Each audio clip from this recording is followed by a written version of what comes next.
morning. We are going to go ahead and get started. Good morning, ladies and gentlemen, students, faculty, staff, speakers, panelists, vendors, volunteers, community health workers, health professionals. On the behalf of Center of Biomedical and Minority Health Research Community Engagement Corps, I would like to welcome everyone in person and online in joining our second We Brawl Against Breast Cancer event. Are you all excited? Very well.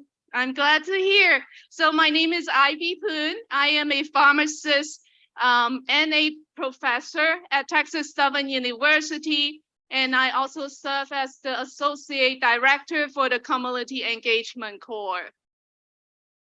I'm going to go through a couple of slides as a housekeeping, little things that you would need to know, and then we'll go straight to the agenda. We are so excited to have a full schedule of events from 11 a.m. all the way to 3 p.m. And we'll have a keynote speaker presentation followed by panelist discussion to discuss their lived experience as breast cancer survivors.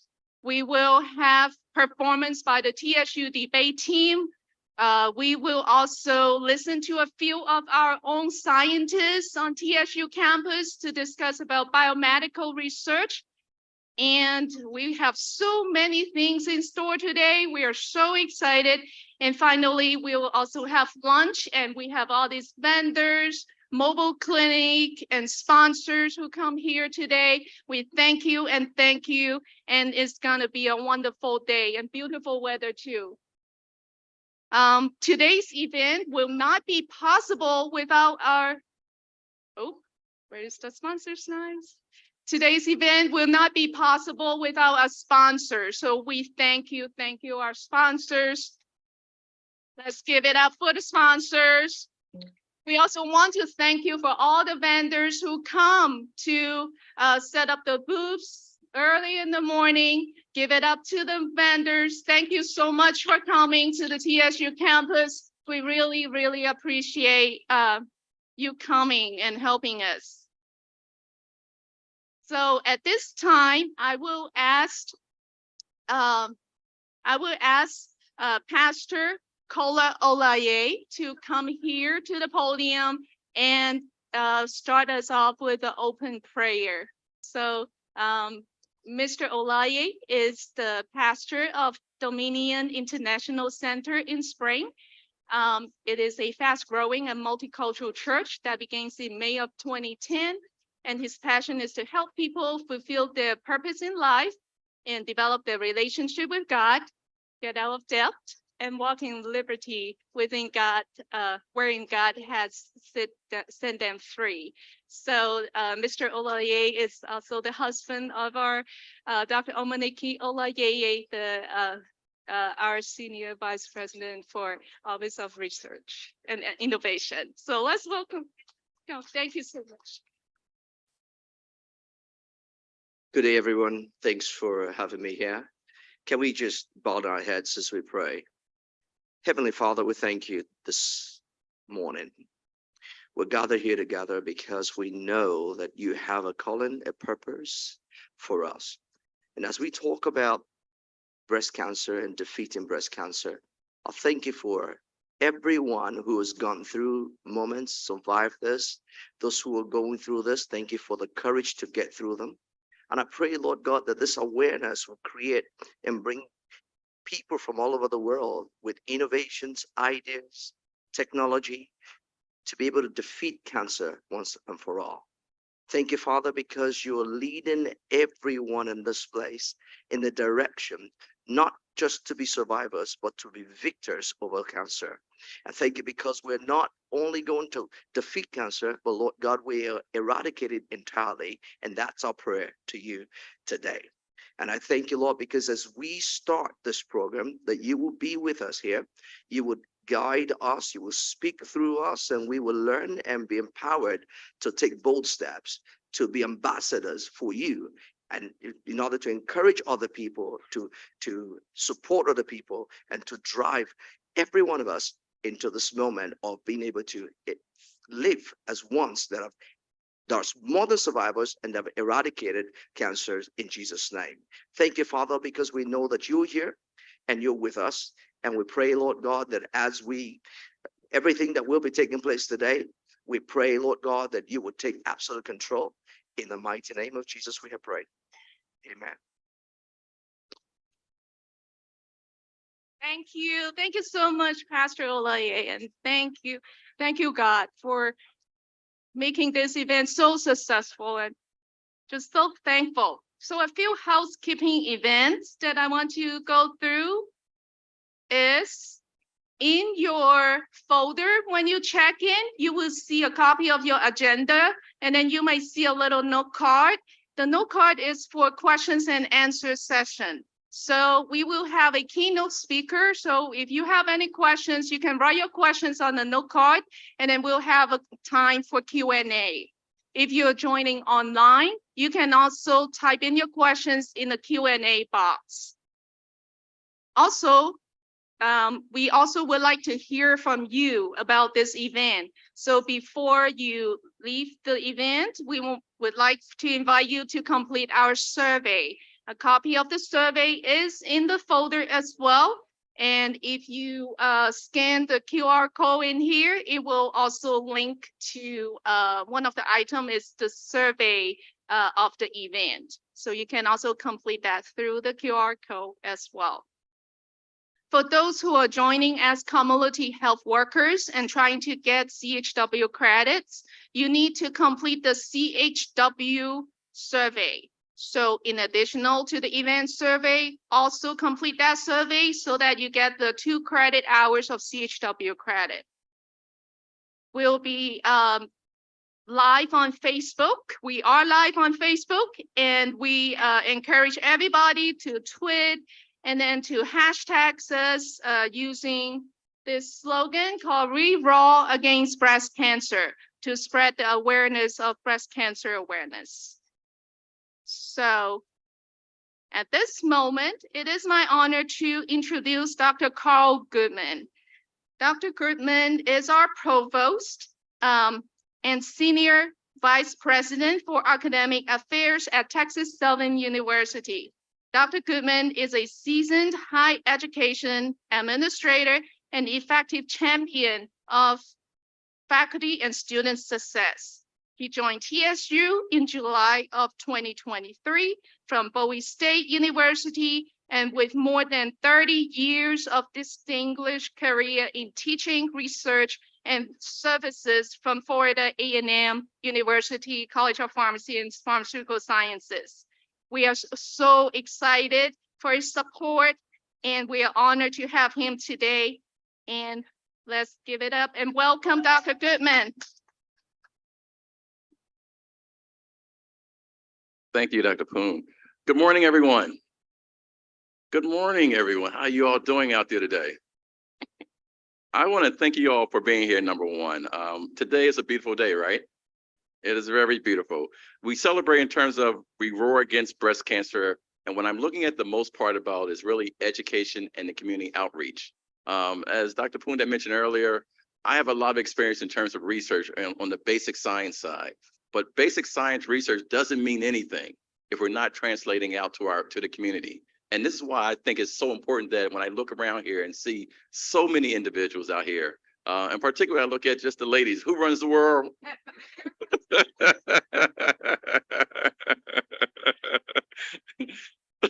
So when I look in terms of what we're here today for, number one, we're talking about knowledge. Number two, we're talking about support.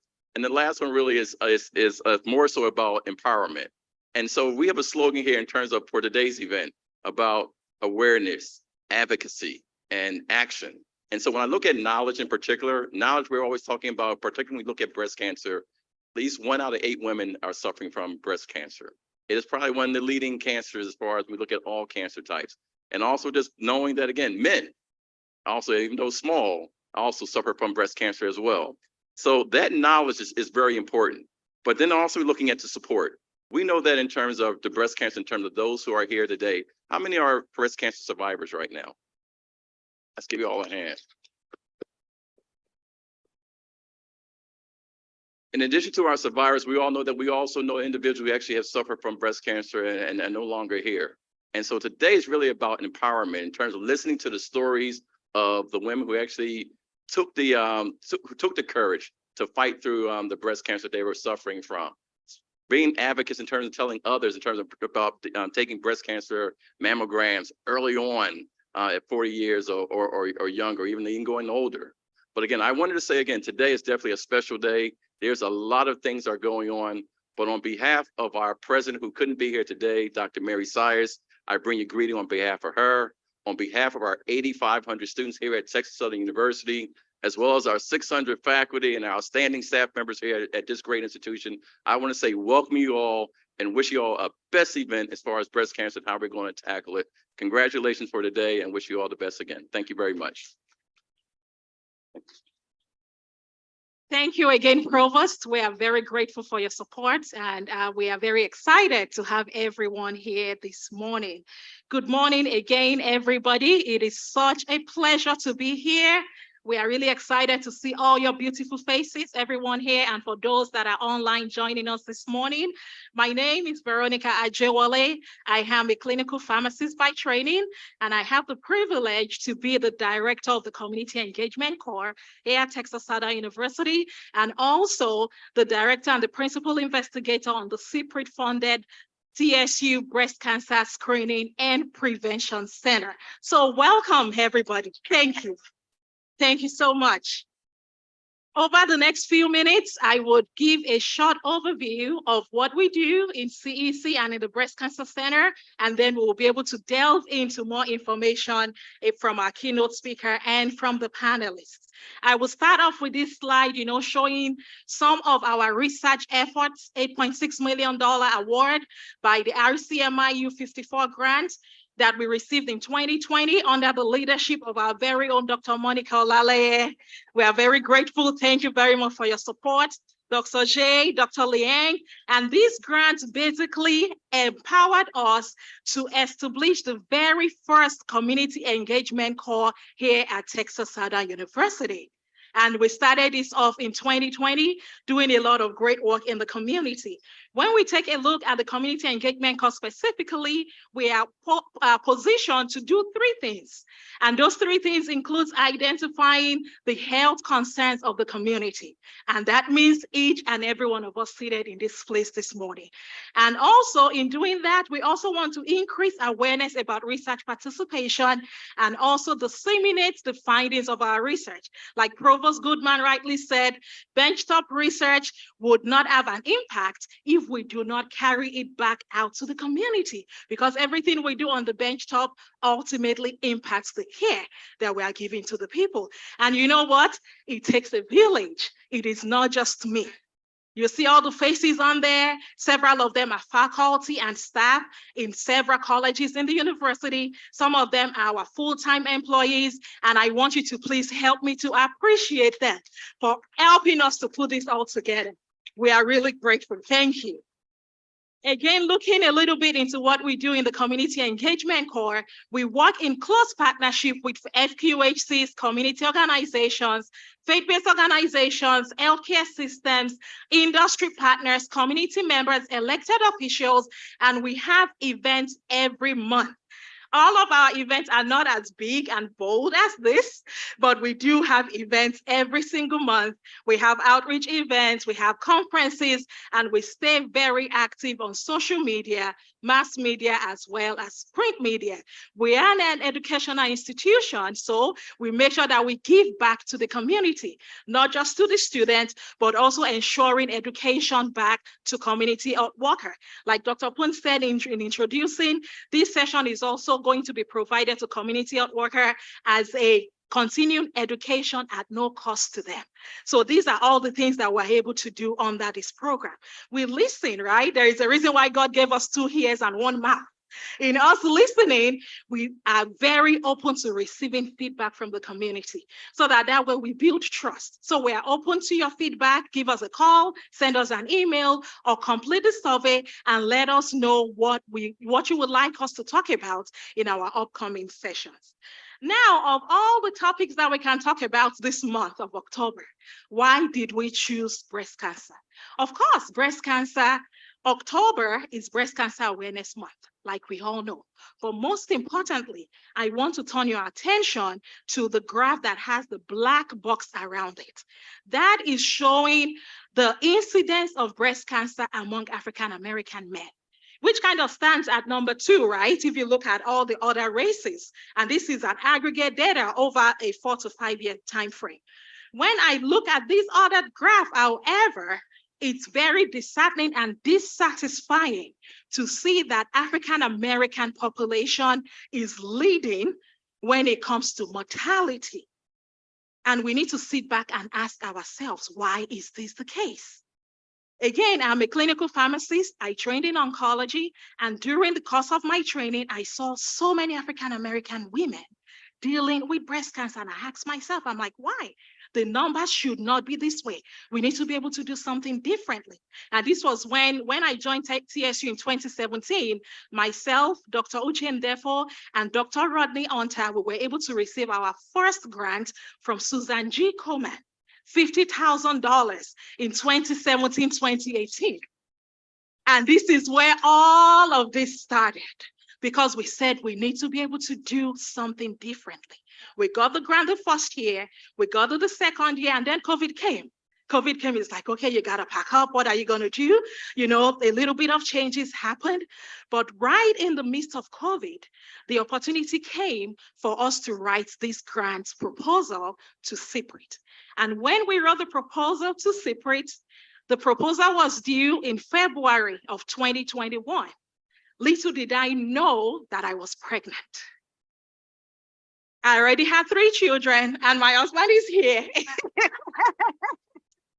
Please help me to appreciate my sweet, lovely husband. We've been married for 11 years now, and he has been extremely supportive. None of this would have happened, guys, if he did not watch the babies, okay? And I'm very grateful to you, babe. I love you. Thank you very much. So after we had our 3rd baby, I got an IUD saying I'm done. And I was writing this proposal and I realized I was pregnant. Half of this proposal I wrote in the hospital. These grants that we're here celebrating today, I was on the hospital bed bleeding profusely, but God came through and he proved himself and he revived me and he gave me life for this reason and for this purpose. And in August 2021, that great news came. Congratulations, you are funded $1 million. And guess what? We couldn't have done this without the support of our collaborators. Texas Southern University is an academic institution. We necessarily don't have the clinical infrastructure. But I had a 30-minute conversation with Bernice. Bernice is with the Rose, and she guided me. She told me some of the pointers. Some people told me you couldn't do it, Veronica. So many people said, no, you can't do it. I'm not going to support you. I won't write you a letter of support. But God made a way. And thank you, Bernice. Not only did we do that, we also partner with Houston Methodist Hospital. Methodist Hospital today is able to absorb women that are diagnosed through our program, but are uninsured, underinsured, and treat them at no costs. That is huge. And they are targeting women that have metastatic disease, triple negative breast cancer, the very highly critical economic body in our society. And we are very, very grateful for that. So with that being said, again, it is not just me. It truly takes a village. When we look at the breast cancer program in itself, what we do essentially is to provide breast cancer care for uninsured, underinsured women. And we are positioned to service 5 different counties, all around the Houston area. And we do have, partnership with Houston Methodist, Dr. Pauline Niravat. She's our co-PI from Houston Methodist. She's not able to make it today, but we have Dr. Zeng from Houston Methodist, standing in for her. We also have our team members, Yomara Adon. She is our program manager. And right now, as we speak, okay, if you look a little bit further down on the Tiger Walk, we are providing no-cost mammogram today to 27 women. And guess what? These 27 women are mostly African-American women. We actually went to Coney Homes 2 months ago to make sure that we reserved slots for women that will be eligible for this program. So we are very excited to share this. When you look at the numbers, we've been able to provide education to over 2,000 women, navigation to almost 2,000 women. And over the past 18 months, I'm excited to share that we have provided no-cost mammogram to over 700 women. And we are incredibly grateful and thankful to everyone for supporting. Again, we provide breast cancer awareness. We go to everywhere, anywhere you will find us. We go to the restaurant, we go to the gym, we go to the bar, we go to everywhere to make sure that we're able to pass our message across and along. Patient navigation services, supporting appointment scheduling, language interpretation, financial assistance, transportation assistance, whatever the support might be needed for the community. And here I'm going to talk a little bit about some of the additional support that we have received. About this time last year, we had the privilege to have received a $0.2 million award from AFLAC, and that funding is actually propelling and positioning us at TSU to be able to do so much more in the community. As a part of this AFLAC grant, we were able to give out Community Impact Award, and Miss Thelma Scott here, Miss Thelma Scott, do you want to wave your hands? Yes, she is the recipient of our Community Impact Award. And with that, she's able to do a lot of great things in the community. And she's also a breast cancer survivor. And we are very grateful for that. In addition, recently, last month, actually, we received the exciting news that for us at TSU, that I have the privilege to lead, we received the very first P20 award in Texas Southern University. And this award is the only one funded in the entire United States this cycle. We are really grateful for that. I am humbled and honored to have the privilege to lead this alongside several of our colleagues across multiple colleges here in TSU. And guess what we'll be doing with these funds? We are using these funds to train the next generation, because we don't want to have a situation where the oncologists don't look and feel like us. So we are going to train people that are culturally competent with health literacy, mentality, and background to be able to provide care for the next generation. So we are very grateful and excited about that. I am also very excited.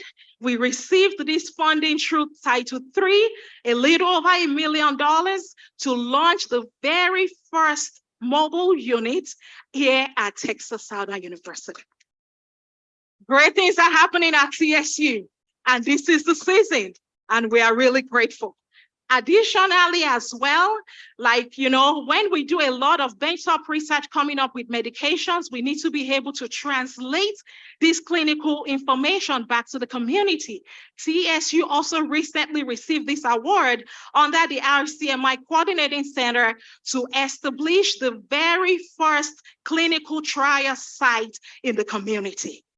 And we are doing this in collaboration with UTMB. So we are grateful. It is the season, it is our time, and we are here to do one purpose, just one purpose, to be able to work together collaboratively to advance health equity in our community. And I'm very grateful to each of you for supporting us in every way you can, speaking about it, attending, supporting us, praying for us, and sending that email, encouraging us as we go. We are very grateful, and thank you very much for being with us this morning. Without further ado, it is my pleasure now to bring up the guest speaker for this morning. our very own Dr. Teria Richmond. Dr. Richmond was born and raised in Chicago, Illinois. She graduated summa cum laude from Mount Saint College in Iowa, and she received a master's in public health and doctorate of medicine from the University of Illinois School of Public Health and College of Medicine.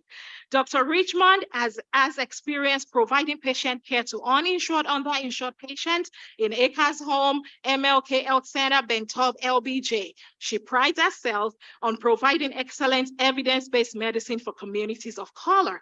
Nicknamed your total health doctor, Dr. Richmond serves as the Chief Medical Center on the AIDS Foundation of Houston, as well as a primary care physician at your Total Health Clinic and DISPAR. She is also the medical director here at CSU. So welcome, Dr. Richmond. Thank you.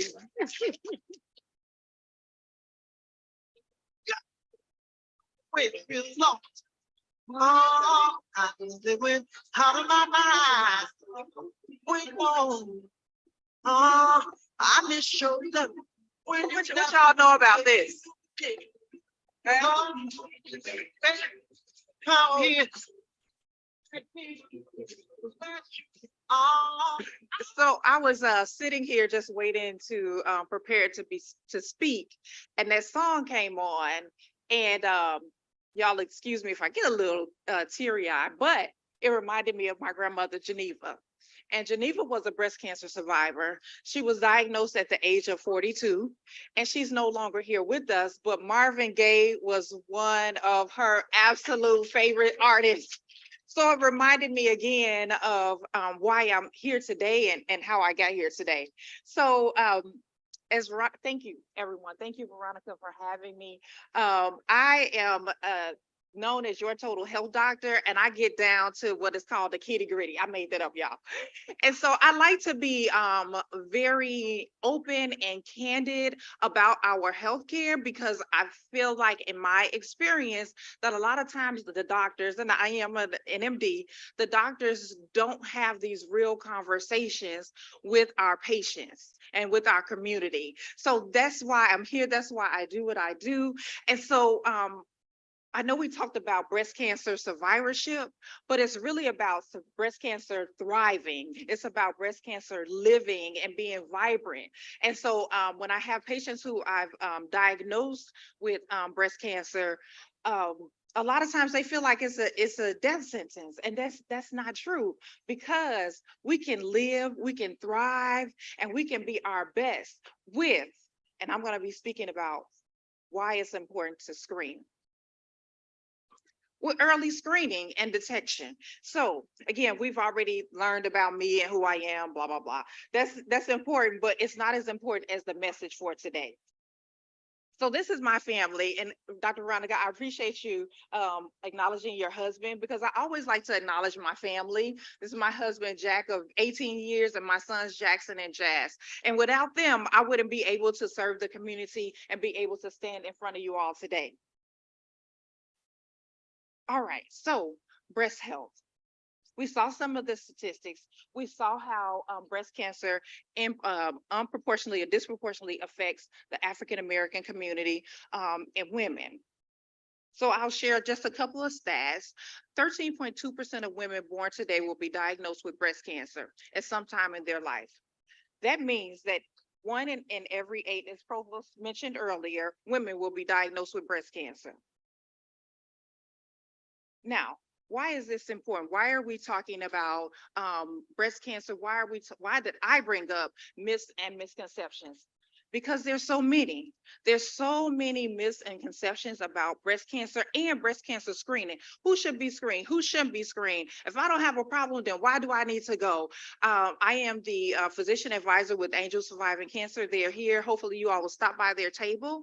And we were able to do complimentary mammograms for women who were uninsured, right?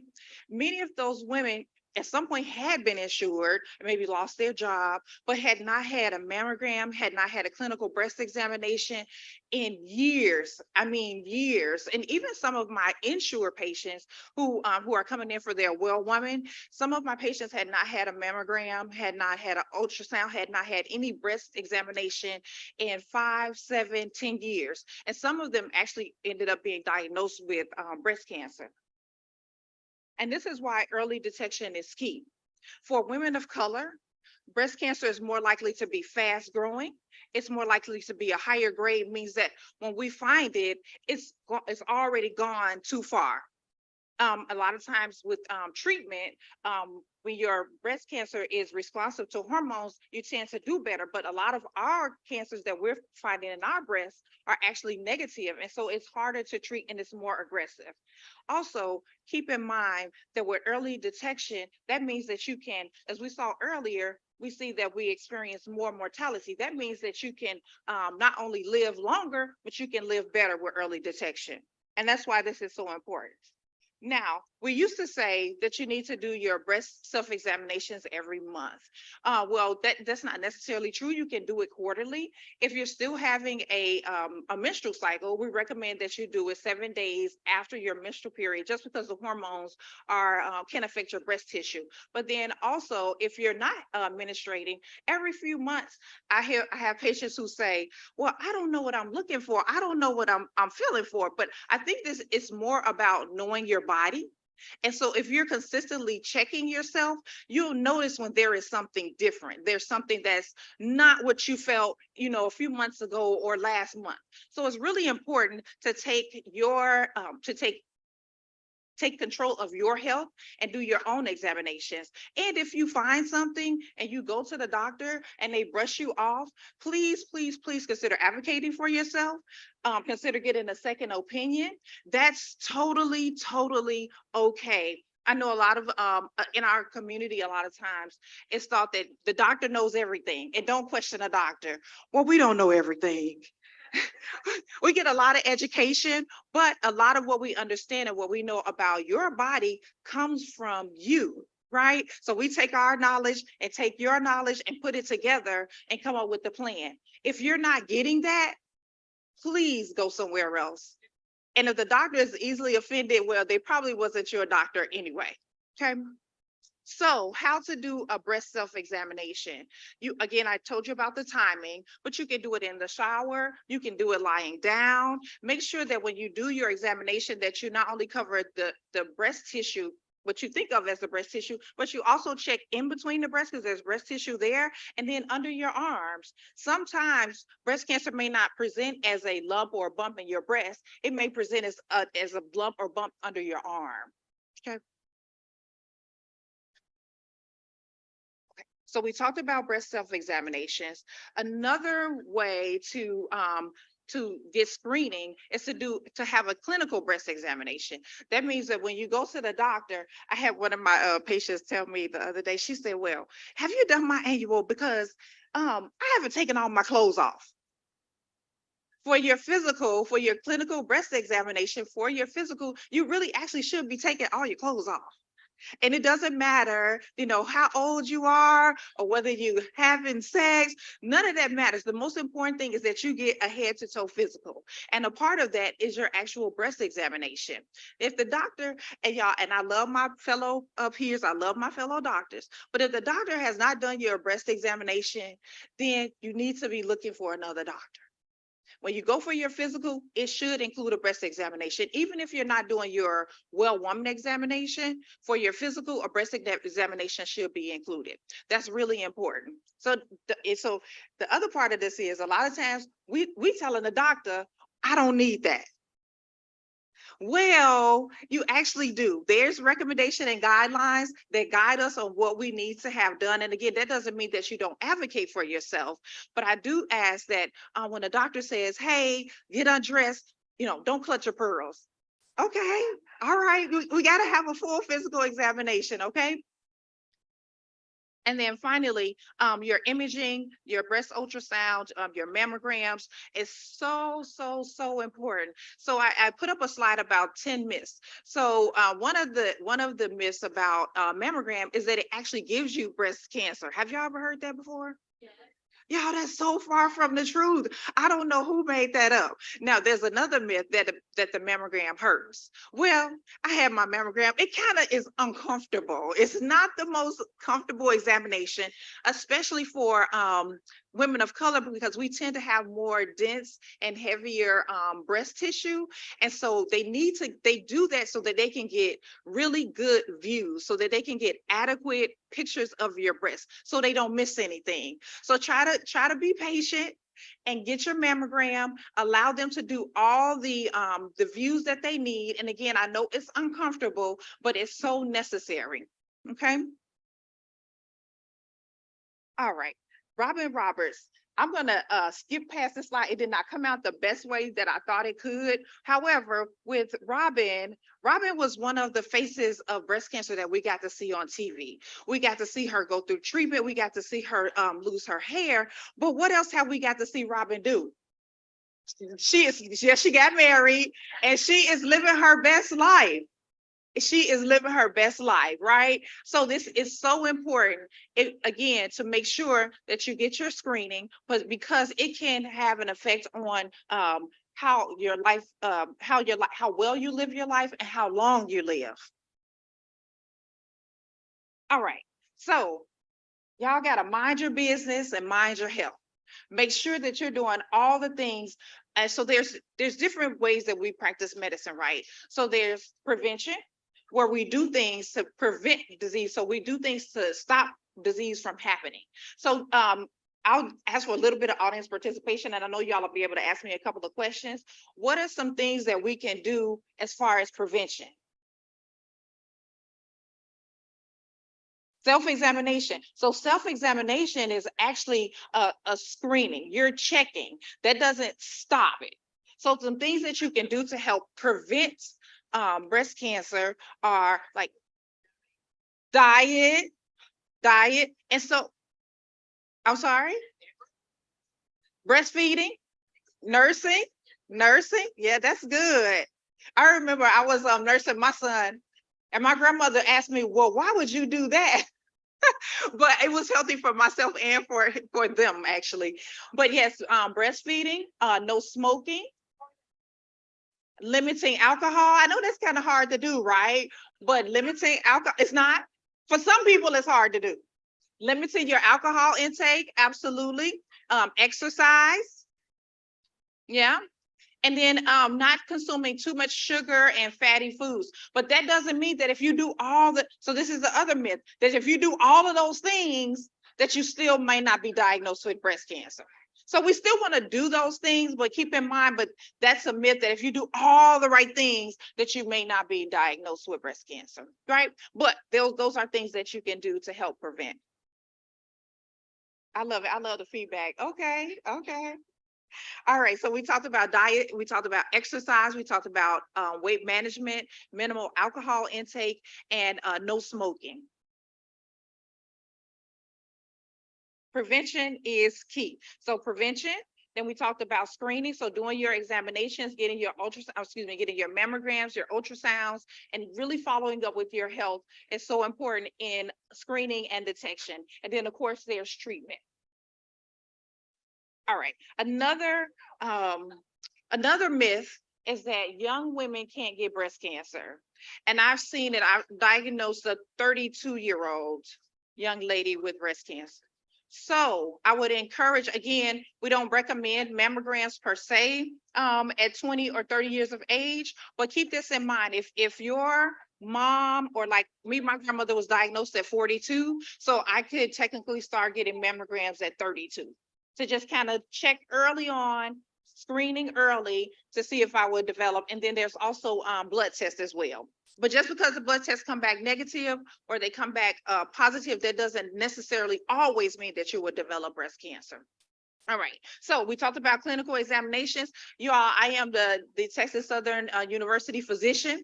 So I'm seeing the young people on campus every day. In fact, when I leave here, I'm going over to the Student Health Center and I'm talking to them about their breast health, their women's health as well. All right, so you got to have a team. You want to be tough, you want to be healthy, you have to have a team. And so I encourage you to make sure you have an excellent primary care physician, that you have an excellent gynecologist. If you are diagnosed with breast cancer, that you get in as soon as possible. As we see, there are resources right here at Texas Southern University for free mammograms. I mean, I'm just amazed at what you all have been able to do with being able to give women treatment. That is amazing. So there are resources available. Again, just coming together and working together. If you are diagnosed with breast cancer, and even if you're not, I recommend not only having a primary care physician and a gynecologist and your oncologist, but a therapist, an accountability partner, your tribe, and we are developing a tribe right here, right now. So make sure you meet somebody today. Don't sit next to your friend that you've been rolling with all along. Meet somebody new today and help develop your tribe, okay? And again, walk in and get in the exercise partner. All right. So again, I'm Dr. Richmond, and do y'all have any questions?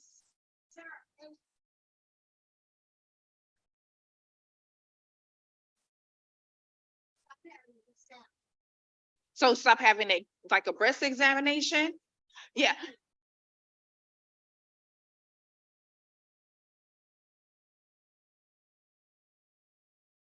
Okay, so a physical breast examination. Yes, ma'am. So there's no guidelines for the actual clinical, when to stop the actual clinical breast examination, but so you can, as long as you're going for your physical for the clinical breast examination, you can get it even in your 80s or 90s. Yes, ma'am. Yes, ma'am. Yes, ma'am. Go ahead. Oh, I'm sorry. I didn't. Okay, go ahead. It's black first and then 10. Okay.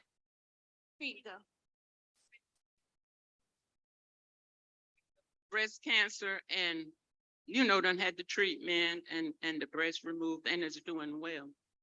Now, should the daughter and granddaughters get tested, and at what point, or just give me information on that? So immediately. So we do have a geneticist here. And so that is a conversation that the family needs to have, to sit down and look at what testing needs to be done, what type of cancer grandma had, if getting tested for the different genes that are associated with breast cancer, and then looking at them getting mammograms and how often they should get mammograms.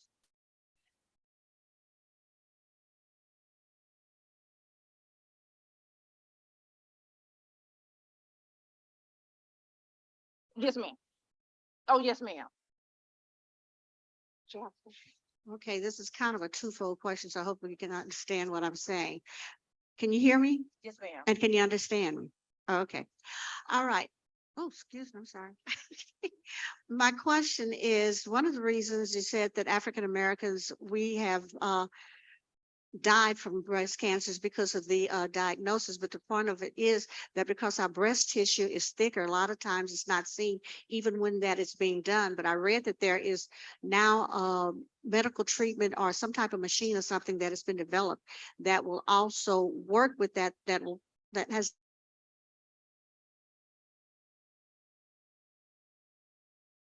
we might get diagnosed earlier. It might make us sicker because of the fact through the machine or whatever it is, it's gonna, I can't explain exactly, but I hope you understand what Are I'm you talking. talking about the thermogenesis? It's some, Breast cancer. This the third sister I done had. Yeah.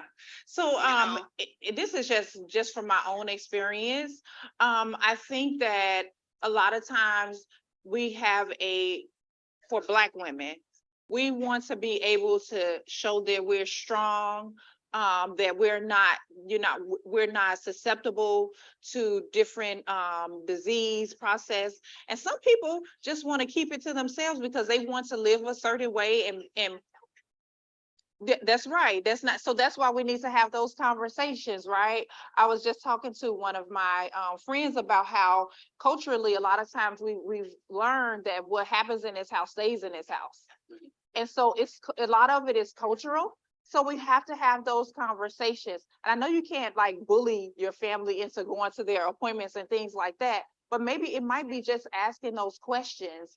And just kind of getting in a little bit deeper with conversations about health, because at the end of the day, we need to know because it can affect other family members. As a man, I've seen everything on the screen about the female.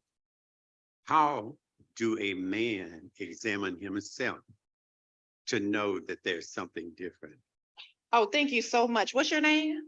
Arthur Williams. All right, Mr. Arthur. So yes, you're correct. That's one, one of the myths is that men can't get breast cancer, and that's not true. And the same, and I'm gonna stand corrected. When I do another presentation, I will add in a slide on how to do a male breast examination. But it's very similar to the woman's examination. And if you find anything, make sure that you follow up with your primary care doctor to let them know that you found something. But it's the same outside of the timing. That's a great question. Thank you for standing up for the men in the building. I have 4 minutes left. Okay. Yes, ma'am.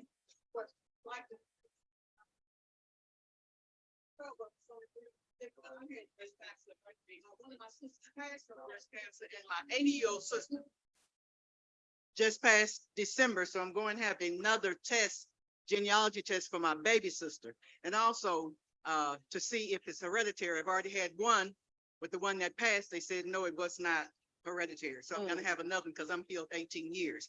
And also for those that do have had breast cancer, when you say minimal drinking, because I know a lot of times people like to ask the question, but minimal drinking is what? That's a great question. So Well, 0 is no drinking, but minimal is what? yeah, 0 is no drinking, right? But I'm realistic. I'm realistic with my patients. So I know for everybody that's not the life that they live. So 4 ounces of red wine. That's it. That's it. How does that help? A little dab will do you. All right. Any other questions? Yes, ma'am. Okay, I'm a breast cancer survivor and thank you. So recently I have been experiencing severe, not severe, but tenderness on the chest wall. And they did the mammogram and the ultrasound and they found nothing. So what should be my next step? Should I just brush it off or should I go further and see someone else? So I can't give medical advice. I know, yeah. I'm sorry, but I would say advocate for yourself. If you feel like something is wrong, go back and go back again and again and again. We have one more question in the back. Off time for you to have your bottom, done, because I've had my exam every year, but they tell me I don't need to worry about my bottom and things. So is that I didn't hear you. What did she? Yes, she's talking about her annual well woman check. Oh, okay. So this is my wheelhouse, so I'll answer it for you. So what they're saying is that you no longer need a pap smear, that you no longer need cervical cancer screening, but you still are supposed to have a well woman examination. If the parts are still there, then the doctor should be looking at them. All right. Dr. Richmond, Yes, ma'am. I want to say that one thing that they have not really discussed or talked about is I am a breast cancer survivor, triple negative stage 3. And when I got diagnosed, my oncologist told me that he did not have data from a Black woman to help me. And I told him, you'll never be able to tell another Black woman that because I participate in research. But I want people to know how important it is to participate Oh, yes. in research. Like, you have got to fill out this, you have got to fill out the surveys. You got to answer the questions. He didn't have any data to help me. So there were some things that didn't work and there were some things that did. But here I am 10 years later. I have been tested with the genetic mutating gene, the BRCA2. And I have communicated to my family and I forced my sisters to go to the doctor. And they have had their breasts removed for preventative care, their ovaries, their fallopian tubes. Because what I tell them is you don't want to do what I did. And that's 30 days of radiation, 16 rounds of chemotherapy. I had to have my breasts removed, my ovaries, my fallopian tubes. And I'm just saying that you guys have got to participate in research for the next generation, for our daughters and our grandchildren. Our community, we don't want to do research because of what has happened in our past. But they don't sit you on a table anymore with tooth down, you ain't cutting you. They're asking for blood or do some type of survey. I'm just saying to you guys, please, if you are a survivor, you know, teach other people, go participate in research so that we can eradicate, you know, triple negative. Yes, ma'am.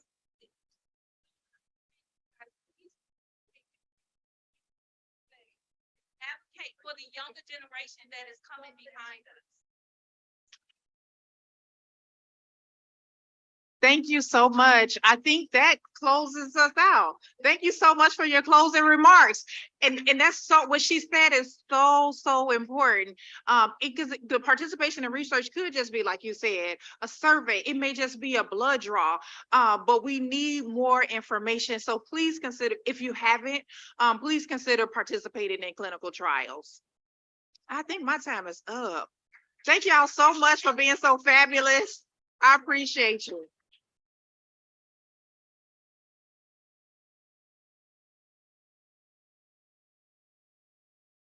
This is for the short people. Good morning and happy Friday. Oh no, good afternoon, actually. Good afternoon, everyone. I can't hear you. Good afternoon. There we go. So thank you so much, Dr. Richmond, for that wonderful presentation and for the wealth of knowledge that you shared. Thank you for spending time with us this afternoon. We really appreciate it. And thank you for the amazing questions that the audience had. I feel like it's courageous of you to ask. A lot of people are probably thinking or wanting to ask the same question, right? But you don't have the courage because sometimes you do get a little scared. So thank you. So with that being said, my name is Xiomara Ardon. I am the program manager for the Breast Cancer Screening and Prevention Center here at Texas Southern University. I've been here a little over a year, and I'm really excited to see all of you here. I've seen a lot of familiar faces. I saw a lot of you guys on Friday. Thank you for coming. And so let's go ahead and get started. All right, so I'm gonna go ahead and skip this slide, but I want to go ahead and start with our amazing panelists. I will start by introducing Miss Cynthia Johnson. She's going to be our moderator for today's panel. So Cynthia was diagnosed with stage 2 invasive ductal carcinoma in 2018, 1 year before she was old enough to begin regular mammograms. While undergoing a lumpectomy, chemo and radiation, Cynthia coped by sharing her journey candidly on social media. As the first of 3 sisters who have faced a breast cancer diagnosis, this personal experience has ignited a fierce passion for advocating for improved access to healthcare. Knowing your normal and hope person support for those affected by breast cancer, it is her hope that by sharing her story, she can empower women to be their own best advocate and to eliminate health disparities among women of color. Let's go ahead and give her a round of applause. Ms. Cynthia, if you want to go ahead and join us, please. Our next panelist and breast cancer educator and advocate is going to be Ms. Chris Noble. Ms. Chris is the Director of Corporate and Business Relations for The Rose. She's a community leader in breast health, founded in 1986. In her position at The Rose, Chris works within the community, bringing the message of screening and early detection to communities, churches, and companies and their workforce. Chris says that her job at The Rose is the friend raiser. This is her 11th year with The Rose. In her role at The Rose, Chris speaks to groups about breast cancer and how it's not your grandma's breast cancer anymore. With annual mammograms, breast cancer can be detected early and it is survivable. Ms. Chris says mammogram saves lives. Let's go ahead and give her a round of applause.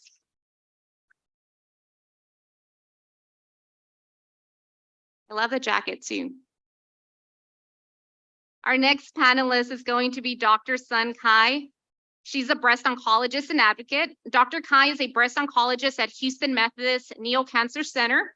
She earned her medical degree from China. She completed her residency training in internal medicine and fellowship training in hematology and oncology at the Houston Methodist Hospital. Her main clinical focus is on breast cancer with particular interest in immunotherapy and triple-negative breast cancer. As a clinical investigator, her clinical research aims to evaluate novel biologic agents in breast cancer patients. Her research focuses on characterizing the tumor microenvironment in obesity-related TNBC and targeting inflammatory pathways to alter the tumor immune microenvironment. Let's go ahead and give her a welcome and a round of applause.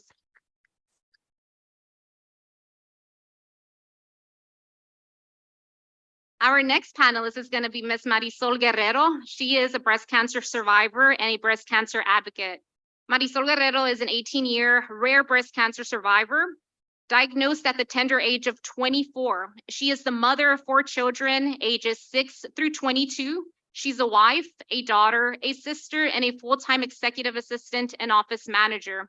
She has been a national spokesperson for the Susan G. Komen Foundation and is a local advocate and supporter of The Rose Houston. She's a strong believer of knowing your body, doing your monthly exams, and being an advocate for your own health. Let's go ahead and welcome Ms. Marisol Guerrero.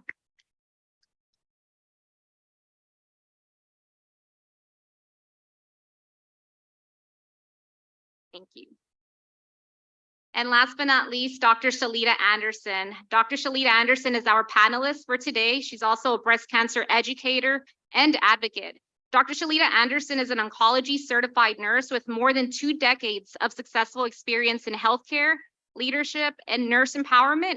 She has her doctorate degree in nursing practice and a master's degree in business administration. Dr. Shalita is an oncology certified nurse and has a nurse executive advanced certification. She has worked for Harris County Hospital District for over 9 years, caring for indigent patients, and currently works for Memorial Hermann as the System Oncology Patient Care Director. Dr. Shalita oversees oncology clinical nursing, nurse navigation, and survivorship. Let's go ahead and give her a round of applause and welcome her.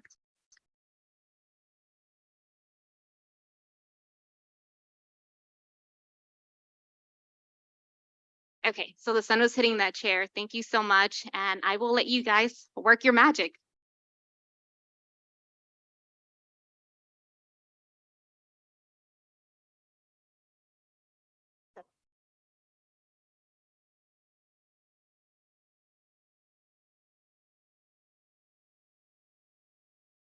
Okay, everybody can hear me now? Well, wonderful. Welcome everybody to today's panel. It's an honor to serve as your moderator, and I'm just going to go ahead and kick us off. So I'm going to start with the question for Ms. Marisol. As a breast cancer survivor, what did a breast cancer diagnosis mean to you? Well, I was diagnosed at the tender age of 24. I was a single mom with a 3.5-year-old son. So of course, the diagnosis of breast cancer at a young age meant fear. Fear of the unknown. I didn't know what it meant for my future, my son's future. I didn't know what it meant financially. I didn't know what treatment, there's just a lot of questions. So for me, being so young, having that diagnosis, it meant that I needed to fight and I needed to do research and find out what was going on. I needed to find the right doctor and take care of myself. And if you get a diagnosis, it's no longer a death sentence. You have to take care of yourself and do the research and be your own advocate and save your own life. Absolutely. Being your own advocate is really key nowadays. Dr. Sun, fear, stigma, and sometimes uncertainty are often a shared experience among those of us diagnosed with breast cancer, as well as those who are with us to support us. What fears and uncertainties and have you noticed from patients and their loved ones? How can this be overcome to help ensure that we promote timely screening and early detection? Yeah, so I've seen fear or uncertainties really throughout the course from the beginning to the finish of treatment and ongoing. So you can see patients like or women going for a mammogram or screening mammogram. They are concerned about radiation exposure. They were concerned about biopsy, all the interventions, biopsies, all those procedures. And then when they had a diagnosis, then the fear will just exaggerate. You really do not know what's going to happen to you, your family, and also the future. And the treatment comes, and then you do not know what side effects you might have. That your life really is changed from the first moment that you were diagnosed with cancer. And then you finish the treatment, then you will ask the question, will this cancer be gone forever? And will it ever come back? So you can see all those fears and uncertainties really throughout the rest of your life from the beginning. And I think what is going to really help is there are many things you can do. The first thing is really, I say, women should be their biggest advocate. That if you feel something is not right, you really need to go and ask for help. You know, as a woman, we sometimes get distracted with our life. We are caring for our family, for other people, and we just forget about ourselves. So it's so important that we really give some self-care time, that you think about ourselves. You go for your screening mammogram, and if you get a diagnosis or something is not right, you talk to your doctors. You really try to bring up the questions or concerns, and communication is also the key. That most providers, I would say, we try to be very straightforward with our patients. So if you ask a question, I will tell you the direct answer. I will not try to color code or really make this seem, not a big deal, because it's a big deal for you and also for the family. Also, you need support. You need your family to be there. You also need support group and people to talk to really get through this whole process. So I think everything is a whole process, and you really need a lot of help, and it's so important to reach out and talk to people. Absolutely. As you mentioned, the advocating is key through all decisions. Dr. Anderson, as an oncology nurse and an oncology patient care director, what is the process for selecting a treatment option? But even prior to that, understanding and selecting preventative measures. Absolutely. I think it's key that when it comes to different options related to treatment, first of all, I think Dr. Richmond mentioned that it needs to be physician-led, and that physician needs to follow the NCCN guidelines for care. We can't, as healthcare workers, advocate for, taking different hormones that are not evidence-based or leaving the country to go do something that's not evidence-based. But if it's evidence-based and it's a doctor that supports you, a lot of the studies are showing that the physician and patient relationship is key. If it's not somebody that's listening to you, that's advocating for you, I agree that we should find someone else. And then it needs to be patient-led. We talk about patient-driven care. We talk about patient focused care. So when I'm talking to a patient, it's a shared decision for that patient. I'm not to make the decision for them, but I'm to empower them. I'm to give them the information that they need and then help them to answer the questions that they need to have answered. And the last thing is also, how do we do as far as directing them in the right way? It needs to be personalized for them. I know that sometimes you'll look at a culture and try to make everybody the same, but we're not all the same. So I believe that for my patients, I want to hear what they have to say, what they're dealing with, to help empower them to the next level. Wonderful. I think that is very key. Patient-led, being able to ask the hard questions. And as we said, that doctor is not serving your needs, find somebody who will. Ms. Nobles, can you shed some light on breast cancer diagnosis rate among women under 40, African-American women? Sure. Dr. Google, I did a little Dr. Google last night and the word that kept coming up everywhere I looked was it may, it might, it may cause this. I think that's part of the problem is the word may. We need to understand that if you have breast tissue, you can get breast cancer, period. That's what we need to know. When I started at the Rose 11 years ago, Bernice can vouch for this. We're diagnosing women in their 30s. We're now diagnosing them in their 20s. Why is that? I'm going to give you an example and I'm going to let you think about it a minute. Hispanic and Latino women living in the United States have a 20% greater chance of getting breast cancer than their counterparts back at home. Anybody want to guess? Diet. That is the number one thing that is affecting our women is the diet that we have. And how do we change that? That is very difficult to change. When you sit on the front row of an event, you don't always see the beautiful people. I look back here and I see all this wisdom back here.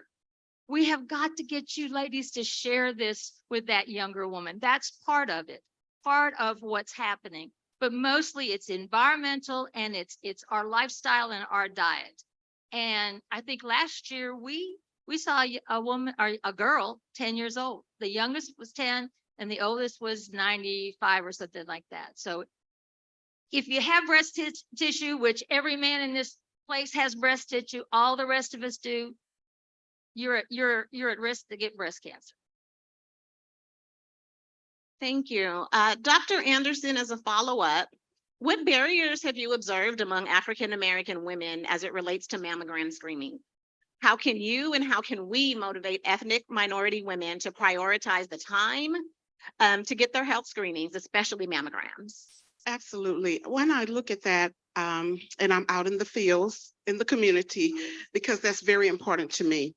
And I was really surprised to hear women say, I have insurance and I don't know where to go to get a mammogram.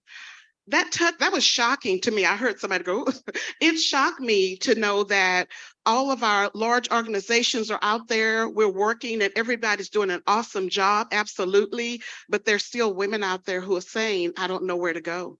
So I believe that as we continue to work in this community, collaboration is the key. Us working together. You know, I'm empowered when I get there and I see that MD Anderson is there and Methodist is there. We're all working together on the same field, right? So we're going to have to collaborate. The other thing that we're going to have to do is look at cultural competence, making sure that when we talk about a culture, we're not putting people in a box as well, and that we're saying we're still listening to our women, we're empowering them, we're giving them encouragement to go to the next level. We're saying also that we want to seal that with compassion. And compassion is not just the I care thing, because that doesn't go very far. But I'm going to walk on side of you, right? We're going to look at our nurse navigation teams to make sure that we're doing what we need to do to support these patients and their families. And for those that don't have insurance, you know, while I'm in the community, I'm looking for resources where they can get insurance. Yes, we want the mammogram. Yes, the mammogram may be free, but what's going to happen after that? You know, my study was on knowledge gaps associated with breast cancer screening and looking at the knowledge gaps related to triple negative breast cancer. What does that mean for an African-American woman? So I found that I had to create my own literature, because people give you literature, but it's not tailored to the African-American woman. It's just literature. But when I began in my study to look at women, they felt empowered to know the numbers around triple negative breast cancer. They felt empowered to know that we need to know our history. And so those things are going to help. And then I also worked to create a comic strip that talks about women talking together, and then a generational book, because we don't need to start telling them at 40. We need to start telling them at 10 years old. ago, what that looks like. So it talks about what that daughter would tell her mother so that she can live a long life. So I think all of these things together, with us continuing to stay in the community and listen to our women, we see the studies that talk about health literacy. We see the studies that talk about, you know, they don't have the information that they need. But I created something colorful that was pertinent, related to African-American women, so that we can share the message of what does it mean for us as African-American women. I really appreciate that. And as we had a question earlier, we don't often talk about our bodies. We get up and we eat, drink, we go to church, we pray for each other. We might call our friends and gossip about who got relationship issues. We need to be asking, have you had your screenings? Have you had your mammogram? Do you know your family history? And it's been tough. As a Black woman, as a West Indian woman, we don't talk about that stuff, but I have documented our family history.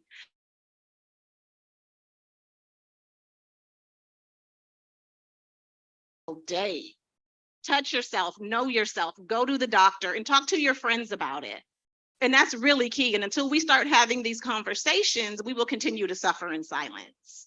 So, Ms. Nobles, when it comes to maximizing health-related outcomes for breast cancer, what factors would you like ethnic women and their support systems to be mindful of?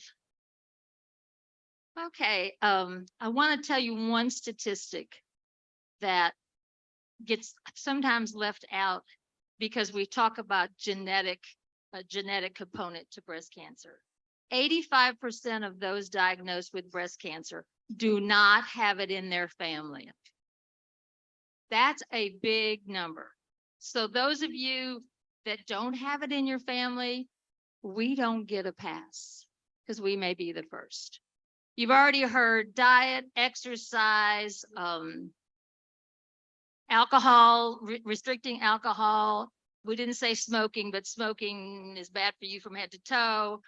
All of those things. But I've probably spoken at least more than 1,000 times in the Black community. And it occurred to me early on, something really amazing about Black women that's not that healthy. If you're a fluffy African-American woman, you will put that cute outfit on and strut your stuff and you look beautiful. I think you're beautiful, but it may not be healthy. If you're a very fluffy Black woman, you will put those beautiful heels on and that beautiful outfit and you look great. And I'm jealous that you can wear them darn shoes, but you may not be healthy. And I think that's one of the things. It's a beautiful thing and a not so good thing. I wanted to just clear up a little 2D, 3D. 2D basically is a film, one X-ray. So if you've had a 2D mammogram, it's one X-ray. So you've maybe had 6 pictures taken. With a 3D, it's more like they're taking slivers and pictures of slices of your breast, much like a loaf of bread. So now that radiologist can see that breast cancer in between there. So you could be diagnosed at stage 0 and stage 1, but it's only found in a screening mammogram. That means you've got to have that mammogram every year. That woman under 40 has just got to pay attention to her breast and know her family history. But that woman over 40, you need to get this. We can fix you. There's not a person on this campus that hasn't prayed for a cure for cancer. We sort of kind of got one in the breast cancer world. It's early detection.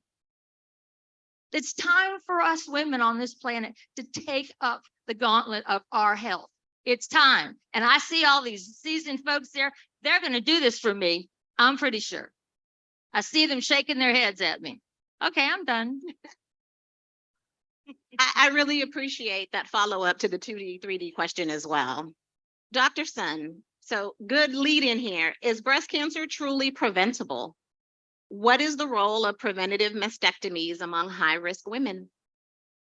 Yes, I think Ms. Noble really said it very elegantly that breast cancer is preventable. for most of the breast cancer, because we know most of breast cancer is estrogen receptor positive, and early detection and screening is really the key that we can detect the cancer at stage 0, stage 1. And for those women, you can live 95% overnight, almost 100%. You can live the rest of your life normal, right? So that is the key for this type of breast cancer. But for Black women, African-American women, then we have higher possibilities of getting triple negative breast cancer.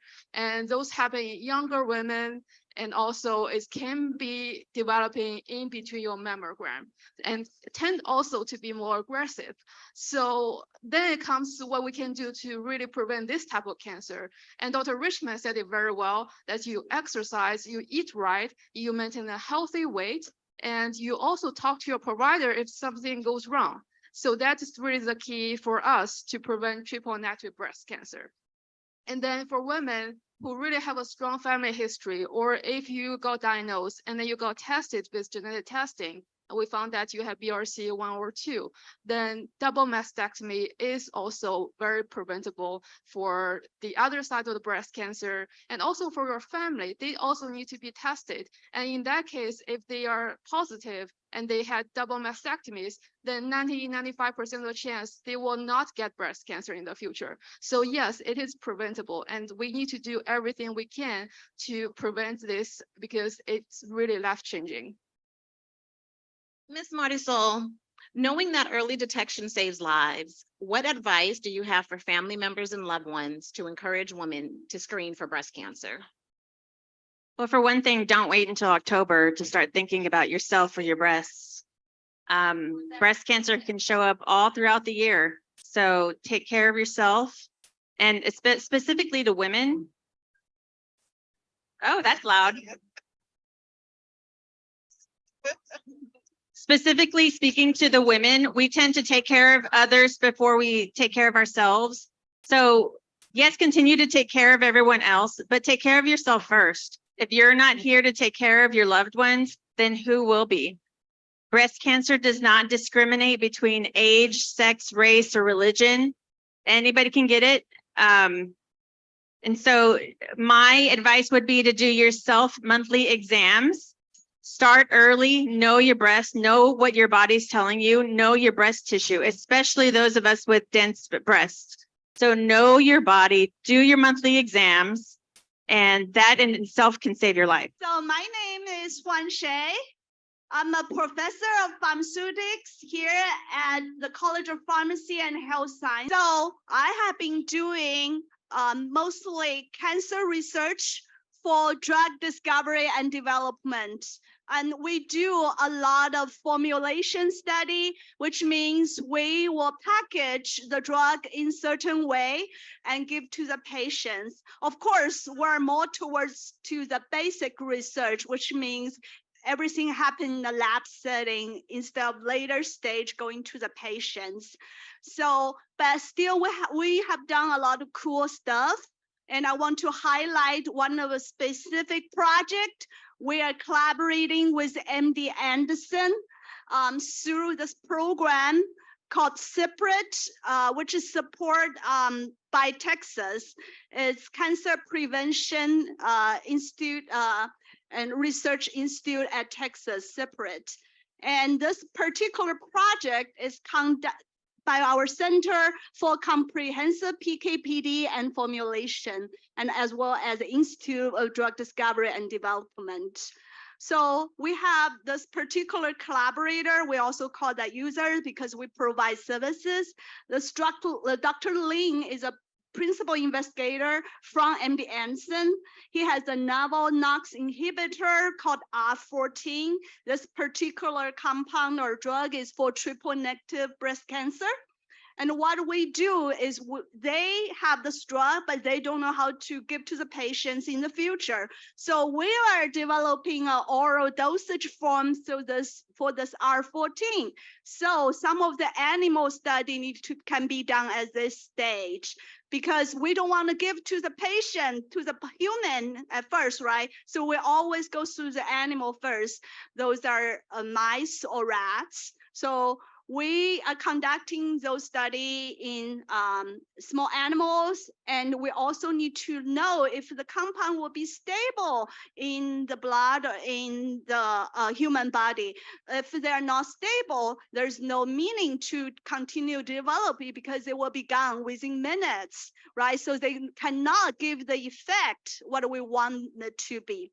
So as we perform this particular project for the MDNC investigator, we were able to help him to get a large grant. So in academia, we need to get grant to support our research. And our one grant is considered as one of the funnest, the best type of grant a researcher can receive. So actually we helped him with that. And we also were able to develop oral formulation that can give to a mice or rats at 5 milligram per meal, which is a reasonable dosage for animal study. And we also develop analytical method to be able to measure the concentration of drug. Otherwise, the concentration of the drug in blood is very little. So normal way you cannot measure. You have to go those very fine instrument to be able to do that. So we have the capacity at TSU. As a matter of fact, our lab are equipped with multi-million dollars equipment, which are the best in the industry. Despite we are a relatively small institute. Oops. So this is the figure is probably too scientific for you, but I just want to point out that's the structure of the compound, and that's what we do. And we go that into this HRMS machine, which I talk about is like $1 million. So then we'll be able to use that dose. The oral formulation we developed into the little mice, and we'll be able to just get very tiny little blood from those each mice, like couple microliter from the mice at each time points, and we'll be able to actually get accurate concentration from the very fine instrument, and of course later develop the pharmacokinetic curve, which show how much the concentration of the drug behave in the animal body, which is the key experiment if the drug need to go to FDA to apply for a new IND, which is a new investigation trial. So that is what we have done, particularly for this particular drug. And we have done many other services across Texas. We have provided over 150 different projects in the past 5 years to the whole Texas users. So we are very proud of that. So next I will ask Dr. Kashmir to talk about her research about breast cancer.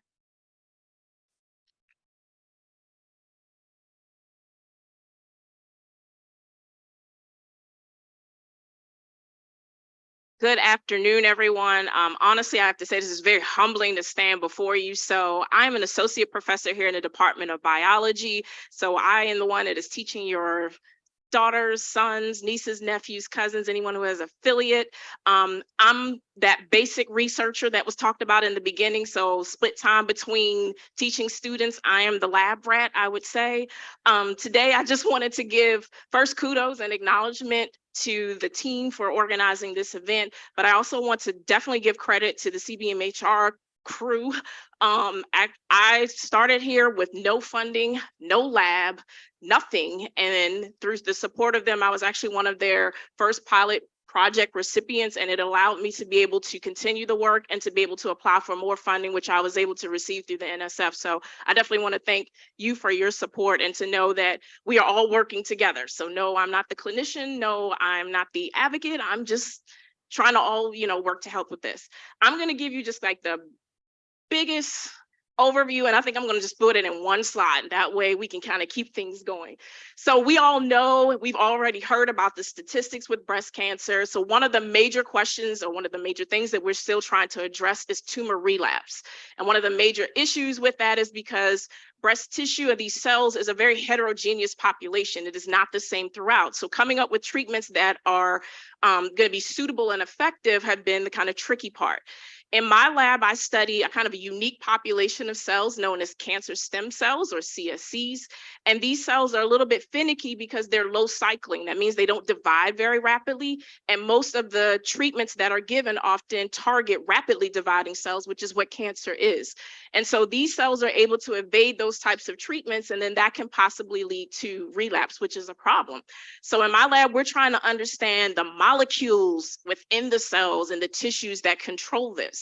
As a basic scientist, we start even below the animal model studies. We actually use in vitro culture. So these are cancer cells that have been isolated from patients, and we use those to look at different schematics.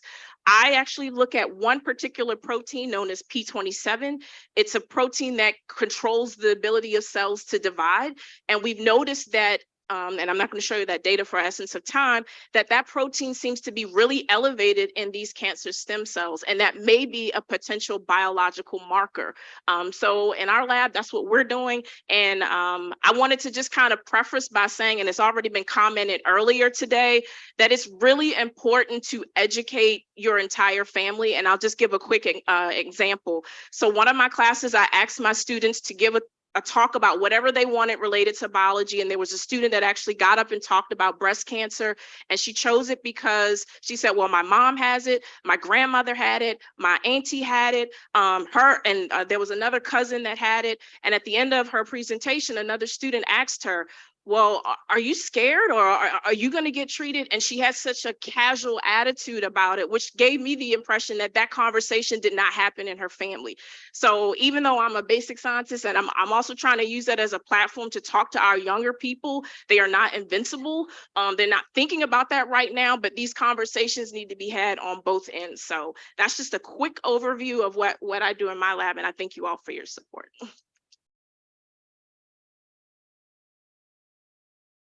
That was the real quick version.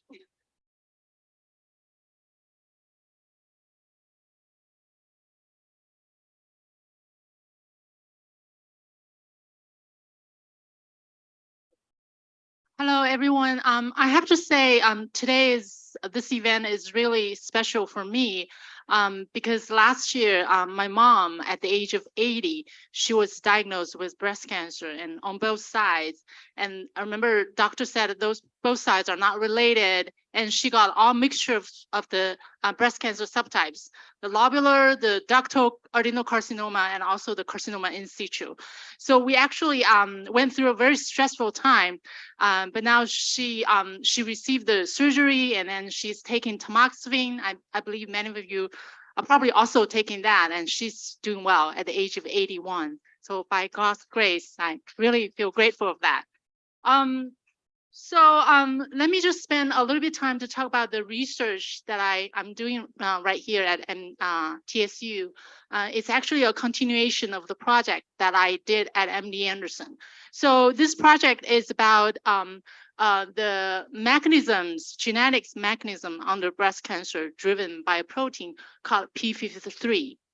So why we're interested in this protein? Because this protein is frequently mutated in cancer, especially breast cancer. In some subtypes, such as triple negative breast cancer, P53 has been found and mutated in 80 or even 90%. And in HER2 breast cancer as well, P53 is found to be mutated in 30 to 40% of HER2 breast cancer. So we're interested in studying breast cancer specifically driven by this gene. And P53, just if you look at the diagram on the left, you can see that P53 usually they don't express at a very high level. It is only gets activated under certain stress, like DNA damage, oncogene activation, hypoxia, or even like a UV. It can get activated, and then it will induce some targets, and then that will mediate a series of cellular events such as apoptosis, which is a programmed cell death, and G1 arrest and senescence, which are two types of cell cycle arrest. So basically, cell will stop proliferating, dividing at that stage. And all those events, the cell death and cell cycle arrest, you can see that they contribute to tumor suppression. So that's why p53 is called a tumor suppressor, because when p53 is activated, tumor can be suppressed. However, when p53 mutated, it will lose all those functions, and then tumor will get a chance to grow. So years ago, when I was a postdoc at MD Anderson Cancer Center, we generated 2 mouse alleles, as I listed on the right. So those mouse alleles allow us to mimic the clinical situation that can generate mutant p53 starting from a wild type p53. And we generate those 2 that are corresponding to 2 most frequent p53 mutation in a clinic. So one is R172H and the other one is R245W. So by using those alleles, we are actually we are addressing 2 major questions. The first question is, if we induce mutant p53 in different age, because we already mentioned that patients can develop breast cancer at different ages, right? So if we induce those p53 mutation in different age, like in young mice and in older mice, what's going to happen? What's the difference between the tumors? And then the other question we're looking at is how mutant p53 cooperates with another frequent breast cancer oncogene, which is HER2.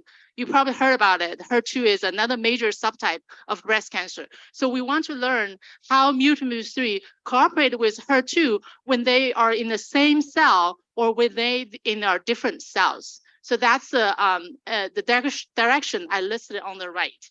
So on the left, I'm just giving you some pictures showing that we were able to induce mutant p53, and those mutant p53 were able to induce a breast tumor in a mouse. And also, as you can see that some of the tumor even metastasis to the lung, as you can see the nodules on the lung tissue on the right. And on this part of the slides, I'm just showing you that we can induce mutant p53 as indicated by the red dots in a fluorescence image that is surrounding the breast cancer tissues. And then we can see that with mutant p53 being expressed, the HER2 breast cancer has actually got a worse prognosis. So that actually mimic the clinical situation. So now we're doing further analysis, trying to explore the mechanisms under those. And that's part of my research here. Thank you.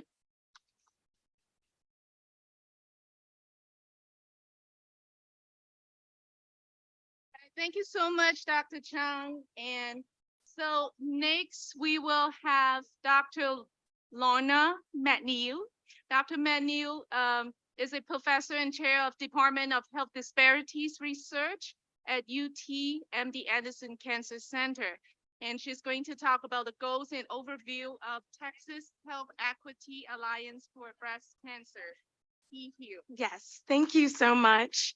And as others have said, it's just very humbling to be here today, to see all of you, and really to thank Texas Southern University for this invitation. Dr. Ajwale is one of the best people I know, so warm and so caring and so giving. So thank you for this opportunity and for partnering with us. So I'm Lorna McNeil. I'm from MD Anderson Cancer Center, and I'm here to talk to you today briefly about an initiative to really save the lives of Black women.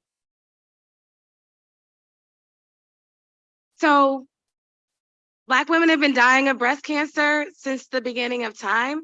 While all breast cancer rates have been declining, the gap between white women dying and Black women dying, it continues to be a gap there. So we're all dying less often, but why is it that Black women keep dying at higher rates than white women? And so there are some statistics there that show you in 2019, 679 Black women were diagnosed and 150 women 151 women died of breast cancer. And the notion is that, we may not know what necessarily causes that incidence, and all of our basic scientists that are coming up here today are doing that research to figure out what's going on biologically within our bodies that's making that happen. But what we do know we can do something about is mortality, is death. So we must do more, and we can do more. So we're forming the Texas Health Equity Alliance for Breast Cancer. It is going to be an effort in the greater Houston area to partner with all of you here, all of the organizations that you've seen sitting on this panel today, all of the sponsors of this event today, to work together collectively. Historically, we all kind of do our things in our own silo. We do our own thing, we publish our results, we have our community events, but I think the goal is, can we do more? We harness more power when we work together collectively. So this is a call to action for all of you to say, please join us in this effort. We recently received some funding from Bristol Myers Squibb Foundation, which is going to give us money to plan together, to work together, to build a roadmap together. So the first goal is to create aligned and shared vision, working with all of you in your community-based organizations.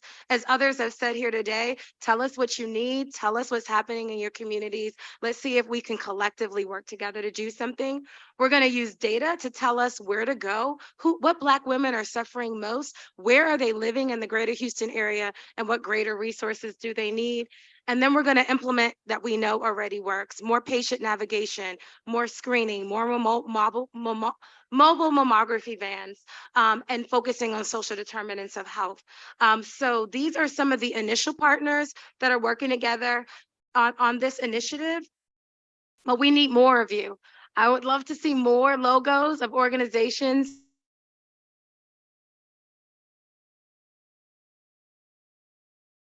and joining that fight.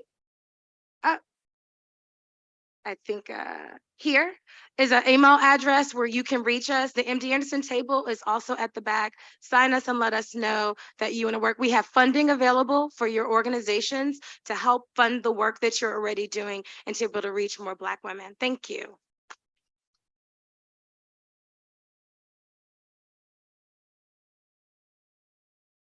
Okay, so next I'll introduce Dr. Omoneke Olayeye.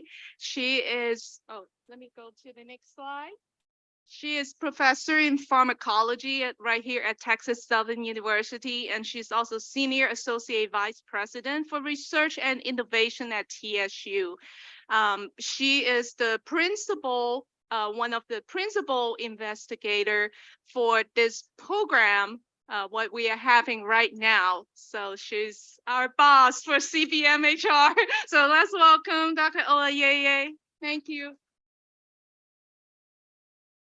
Thank you all. Thank you so much. I think actually we should be giving a big thanks to Dr. Ajewale's leadership for really leading this fight against breast cancer at Texas Southern University, as well as several of our colleagues, which you hear from, or maybe you've heard from some of them, Dr. Erica Kasmeyer from our College of Science, Engineering, and Technology.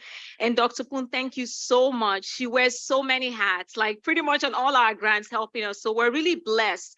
And to really have you here and partner with each and every one of you is such a great blessing. And I cannot start without mentioning MD Anderson Cancer Center. Let's give it up for Dr. McNeil, Dr. Walsh, and the team for really reaching out to Texas Southern University to come and partner with us on this big fight. So we're one of the several backbone partners, and we feel so blessed.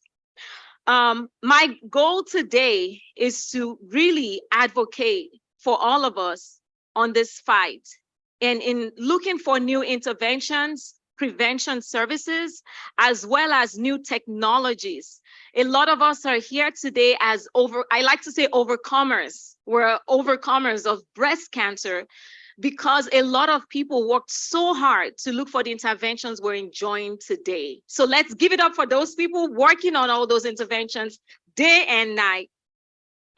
But more importantly, as we advocate for breast cancer, we need to take this all the way to the states, to the legislators, to the national level. We really succeeded as a state with a separate fund, but we still do see this maternal mortality, especially impacting our African American women. So today is really historic at Texas Southern University, and we joined together with all our partners, MD Anderson Cancer Center, as well as Houston Methodist, and there's many partners, industry partners, Genentech, and you survivors that are all here today and overcomers to really push the word out, to disseminate educational materials. You will be amazed a lot that people do not know. We're so blessed with the work Dr. Ajewale has done with really moving the needle when it comes to mammogram services. But she mentioned earlier on, the university has committed close to $1.2 million that will have a huge mammogram van that would be able to provide services. But more importantly, we can actually take this coach van to the community. So we don't have to access will no longer be an issue. And we would really use this as an opportunity to actually train our students, so that they're not stuck in their labs, stuck in the things they're doing, but really go out to the community, because it doesn't make sense to us why we're seated next to the largest medical center in the entire world, and we still have this glaring disparities, not just with breast cancer, even we saw what happened with COVID-19, and even maternal mortality in this country is so unbelievable. And I'm here to tell you that TSU is leading this fight with breast cancer, but also with several other initiatives, maternal mortality. So we're here to make sure we are facilitators, to make sure that you're able to provide services for educational events. We are a backbone partner to the largest cancer center in the world, MD Anderson. So we would like to continue to encourage you to donate. It takes funding. Every dollar counts. So we don't have to wait till we become the billionaires or the millionaires. Everything you do counts, your services, every dollar counts. So to donate to this funding that Dr. Ajewale and her team has set up at the TSU Foundation called the We Row Against Breast Cancer Fund. Let's give it up for Dr. Ajewale's team again, Ziomara, all the great staff, Virgil working with her. Also, we've acquired the mobile van, and we have the blessed opportunity to work with the Rose. Let's give it up for the Rose, please. Give it up for them. We wouldn't have been able to do a lot of the work we do. But we need to have funding to operate this van, to continue to sustain it, and to be able to move the needle in our communities and translate all our findings in the lab, in the clinic, to the community. So we also encourage you to support this, and you can use the QR code on the screen, correct, Dr. Ajewale? You can use that. We encourage you, but not just you, to spread the word for us. You have all those friends that are very passionate about this same thing. So help us spread the word and let us all row against breast cancer. And I believe and hope when we come back here next year, this time, Dr. Ajewale will be showing us the data and show us the work she, in partnership with MD Anderson, would have reduced some of the existing disparities. We hope to see that with all of your support and help. And I also bring you greetings from our Madam Vice President, Michelle Penn-Marshall. She would have loved to be here today. Thank you so much for your support, and we look forward to working with you. Thank you.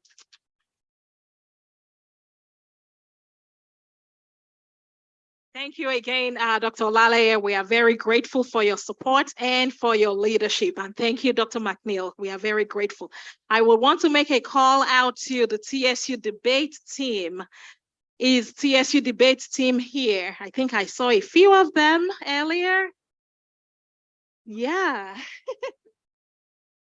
Okay, all right. We will keep moving along with the program for today. And we are now at one of the most exciting sessions during today's program. We have identified a few survivors that we will be honoring. And with that being said, we will definitely also honor everyone that has been impacted in one way or the other with breast cancer. I will start off by bringing up stage Miss Cynthia Johnson.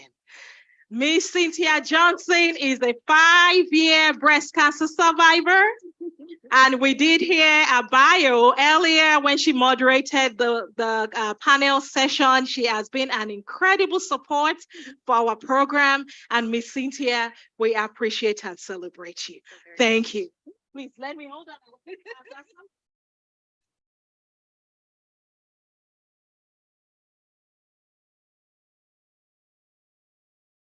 All right, Dr. Lale and Ms. McNeil, or Dr. McNeil, please come join me as we present her with our award. Aw.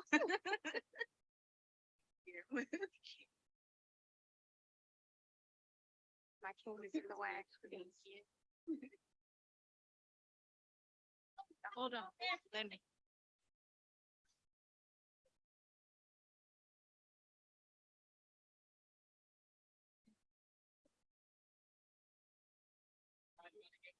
Thank you. Thank you. Thank you so much. Next one over there. Okay. Thank you again, Ms. Johnson. We appreciate you. Thank you. Our next survivor that we will be recognizing is Miss Lindsay. I don't know, it got cut off a little bit. I did something to it. Oh, I got it back. Okay, I think I got it back. All right. Miss Lindsay Livingston is a 4-year breast cancer survivor. Lindsay Livingston is a multimedia personality, host, highly sought after speaker, published writer, and a philanthropist. Our vast portfolio includes experience as a television news anchor, reporter, host, and producer.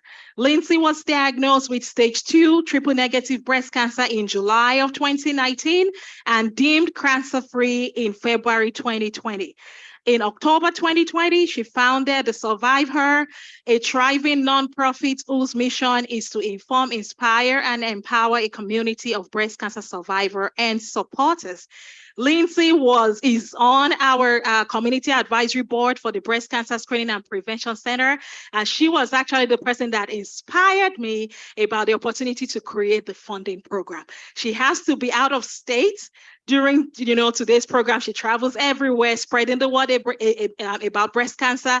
But Lindsay, to let you know, we appreciate and celebrate your breast cancer survivorship. Thank you, Lindsay, for your love and support. The next person we are going to be honoring this time is Miss Latrice Price Gistard. And I would like to see Miss Latrice, please come up. Okay.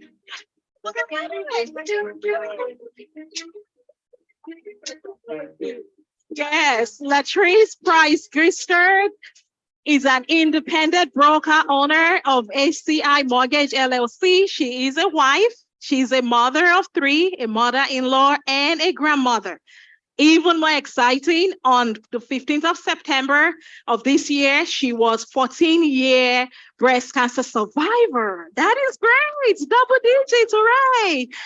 After being misdiagnosed for roughly 6 months, she was diagnosed with ductal carcinoma of the breast cancer in her right breast and then a sarcomoid breast cancer in her lymph node. That is double, 2 separate types of cancers, all at once. Considering the rare occurrence of the 2 types of breast cancer at once, she was given a very aggressive treatment plan of about 7 months of chemotherapy and 6 weeks of radiation therapy. Latrice also opted for a bilateral mastectomy and reconstruction surgery. At the time of diagnosis, Latrice was only 36. She was a single mother of 2. Although she was not afraid to die, she asked God to save her for the sake of her children. And that faithful God did just that. And Latrice is here with us this afternoon. Congratulations, Latrice.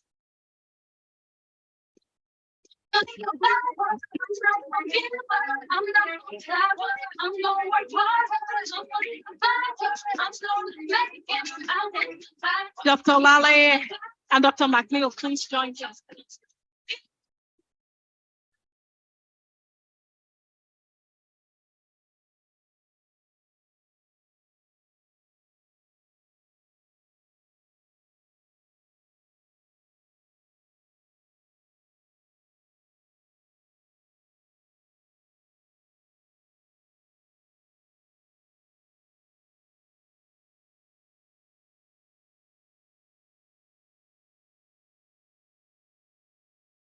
Okay, and I'm just going to call the attention of Tommy the Tiger. And someone please help me get Tommy the Tiger. He needs to be here with us. Thank you. All right, the next survivor we are honoring this afternoon is Miss Mia Williams. She's not able to join us this afternoon, but I have a bio. She's a 16-year breast cancer survivor. Miss Williams is a strategic consultant in equity, diversity, and inclusion. She's a longtime resident of Houston, Texas, by the way of Acres home. She is a graduate of TSU, so she's a TSU alum, and also a graduate of Perry View A&M University with degrees in criminal justice, concentrating in public affairs and counseling. Mia is a 16-year triple negative breast cancer survivor and is a long-term advocate for accessible, affordable, and equitable breast cancer care. For the last 10 years, Ms. Williams has contributed to breast health community through volunteering, moderating, and facilitating support groups, and has served as a panelist at several conferences and convening. Ms. Mia Williams, we celebrate your journey and we thank you for your strength. Okay, next, I am excited to bring up Miss Marisol Guerrero. Miss Marisol is an 18-year breast cancer survivor. She was diagnosed with a rare breast cancer, cystosarcoma phyllodes, at a tender age of 24. Can we all believe or imagine that? She is a mother of 4 children between the ages of 6 and 22. She's a wife, a daughter, a sister, and a full-time executive assistant office manager. She has been a national spokesperson for Susan G. Komen Foundation. She's a local advocate and supporter of the Rose here in Houston. She's a strong believer of knowing your body, doing your monthly exams, and being an advocate for your own health. Thank you very much, Ms. Marisol Guerrero. Congratulations.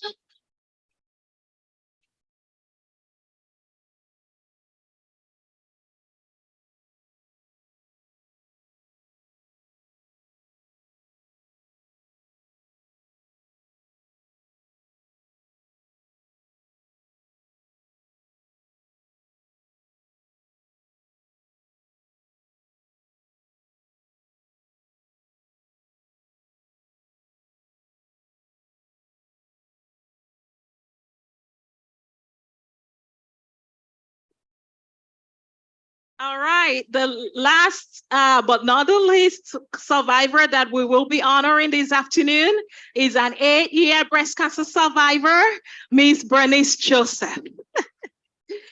Bernice is a retired healthcare executive who joined the Rose as the Chief Operating Officer in 2010. In her role as a COO, she was responsible for all aspects of organization's operations and finance. She retired in July of 2021. Prior to coming to the role, she served as the Vice President of Operation and Finance for Baylor College of Medicine, where she worked for over 12 years. Bernice was responsible for all clinical strategy and operation and the physician practice plan. Bernice brings a wealth of experience in healthcare administration, as well as a deep understanding of nonprofit structure and their unique challenges. Bernice Joseph, we appreciate you. And personally, thank you for listening to me. Thank you. When most people told me no, that we could not get the separate grants, Bernice gave me 30 minutes of our time. And that 30-minute seed is bringing forth what we are seeing here today. Thank you, Bernice. Nobody deserves it more. So well. You know, it was my pleasure to help. I am grateful. Thank you. Okay, picture.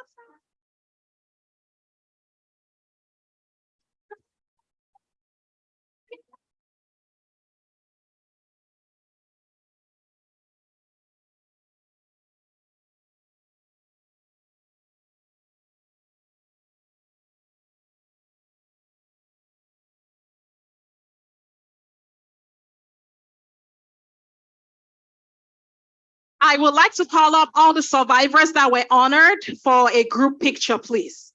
And we have the privilege of having Tommy the Tiger here with us. Tommy, please come join us. Come over. Come on in. I know.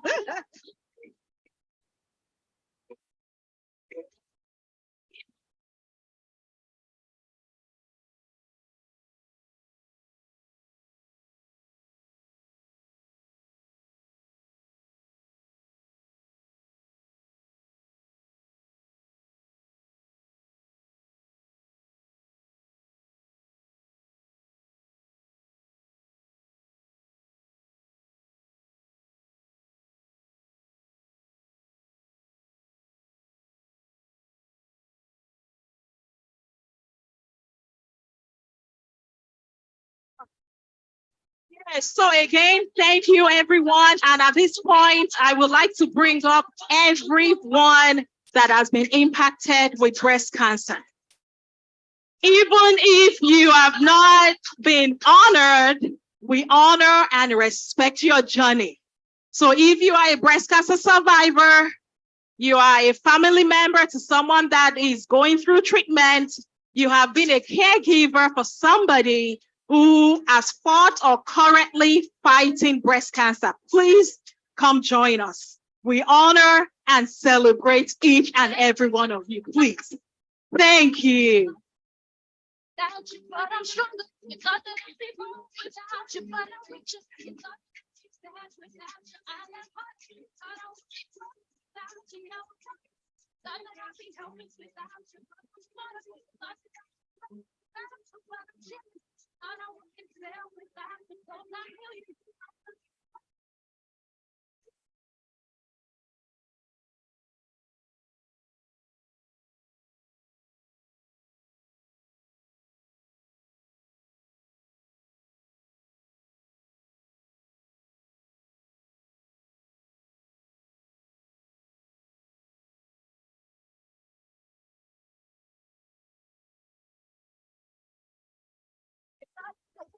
Without you, perfect Benjamin, you thought I could without you, thought that I would, but I'm tripping.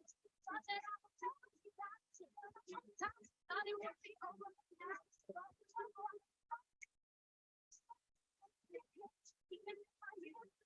I feel like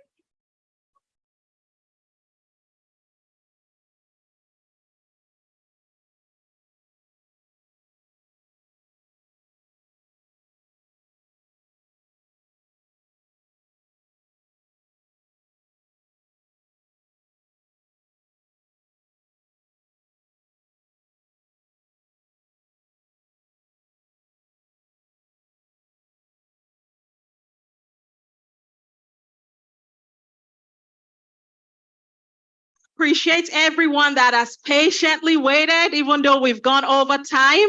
And to all our online audience, thank you for engaging with us. I just have a few announcements as we're closing out for this session.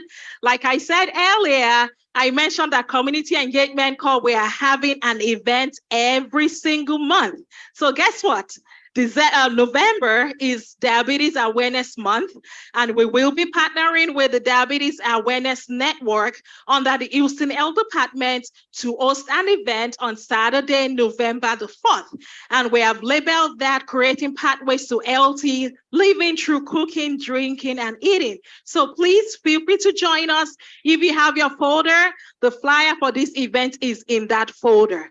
In December, we will be focusing on childhood cancer, and we have again titled that Childhood Cancer, What the Community Needs to Know. We are partnering with Fallbrook Church, and one of our very own collaborators, Dr. Rain Rouse from Baylor College of Medicine, will be the content expert at that event.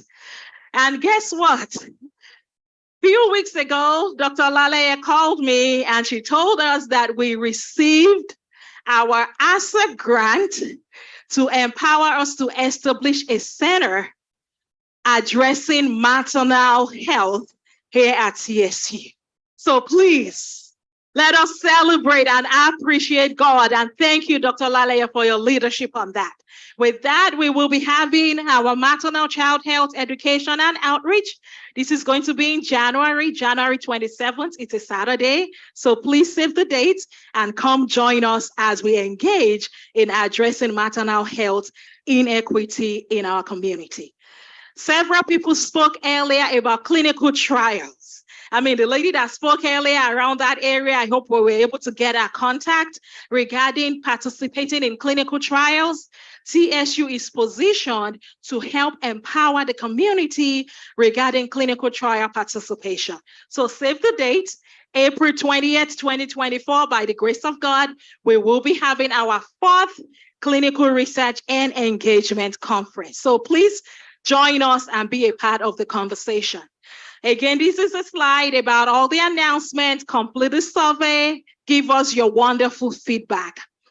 I would like to appreciate all our sponsors. Please help me to appreciate Commissioner Precinct 1, Rodney Ellis' office. Thank you, Precinct 1. You guys are amazing. Jonathan and the group and everyone that came from Precinct 1, they sent in 5 buses with over 150 people today to join us.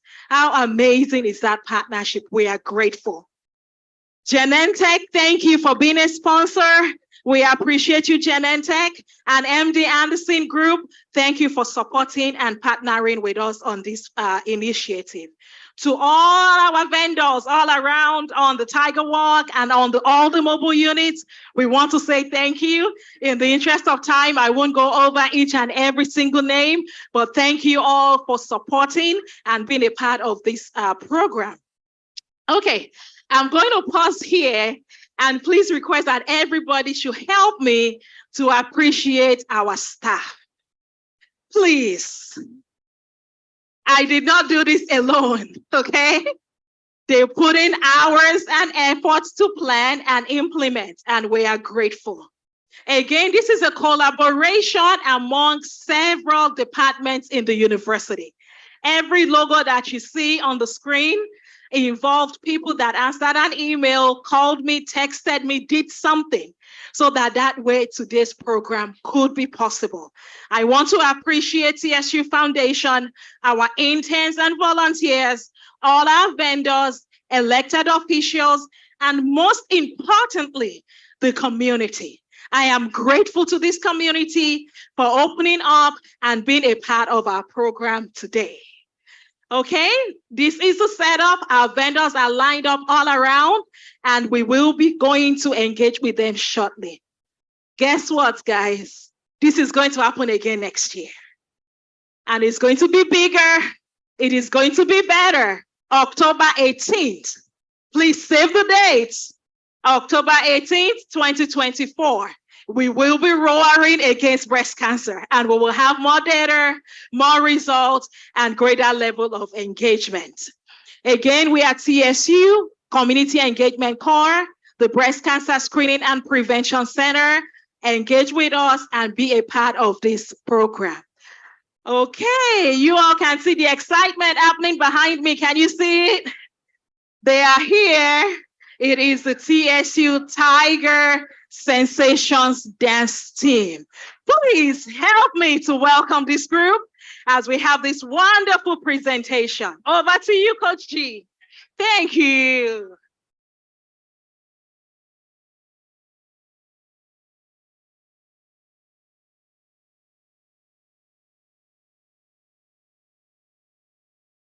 On stage, rocking out stir crazy, Coco Flora 1980s.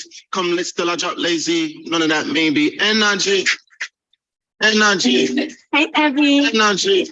DJ say Big energy. Energy. Energy. Energy. Energy. Energy.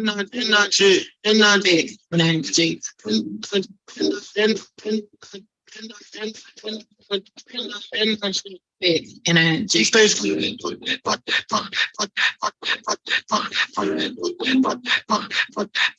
You know, still crazy, crazy. Know that I'm gonna be here. Energy. Energy. Energy.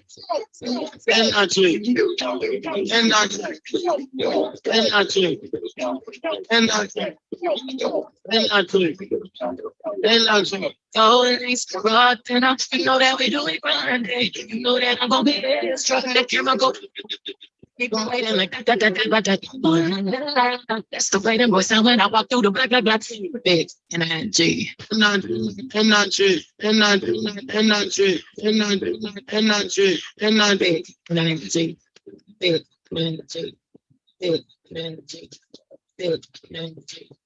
Big energy. Stays fucking out, energy, fucking out, energy, fucking out, energy, fucking out, stir crazy, energy. No, they're not gonna be energy. Big energy.